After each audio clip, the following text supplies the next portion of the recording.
All right, I'm Devin Johnson with UNO Athletics Communications. I'm here with Coach Trelon Powell. Coach, great game today. Outstanding way to close the game out. Just talk about how you guys were able to overcome the explosive first quarter by Commerce and be able to slow the game down and be able to control the pace.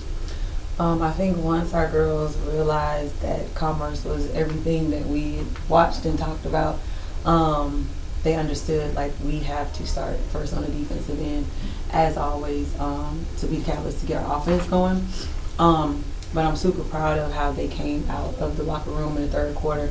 For us to outscore them 23-13 to kind of get that, to build that little momentum going into the fourth.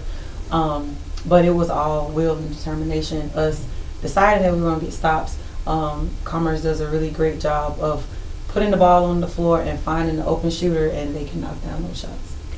Yes, ma'am. After a second quarter in which you guys were down by double digits, what were some of the adjustments that you were looking to focus on in that second half in order to capitalize? The biggest thing was I talked about spacing on the floor because we started the game throwing the ball into our post, and we were floating passes, we were getting the ball into the post, but once we passed it in, we were standing and watching.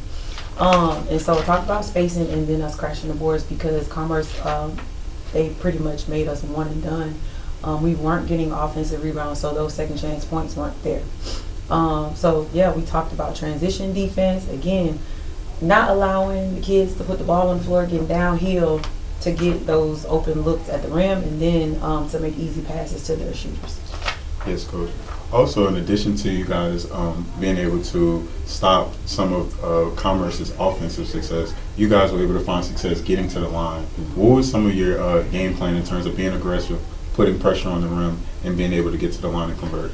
So first we thought, okay, they're kind of like us, low in numbers in their rotation. So we want to make sure we're attacking to try to see if we can get to the free throw line, get some people in foul trouble. And that's what we kind of continue to do throughout the night. So we just kept running plays, again, either to throw the ball into the post or to give a guard an opportunity to drive, attack, draw a defender, and then kick it. We didn't want to settle for jump shots like we did in the first quarter. And considering that you guys were without one of your biggest contributors in Dee Pryor, what was your game plan going into this game, knowing that you would be without one of your biggest pieces? Well, it was the same as we have been working towards playing Commerce for the past couple of days because it was just decided early today before shoot around that Dee was not going to play. So we had the same game plan. We just knew we were a guard short in our rotation. So again, talking about getting Commerce in foul trouble, we got to stay out of foul trouble because our rotation gets a little smaller. You guys were able to play great defense. You guys forced over 20 turnovers. On the offensive end, you guys did have 15 turnovers. So what are some things that you want to look at in terms of limiting your turnovers?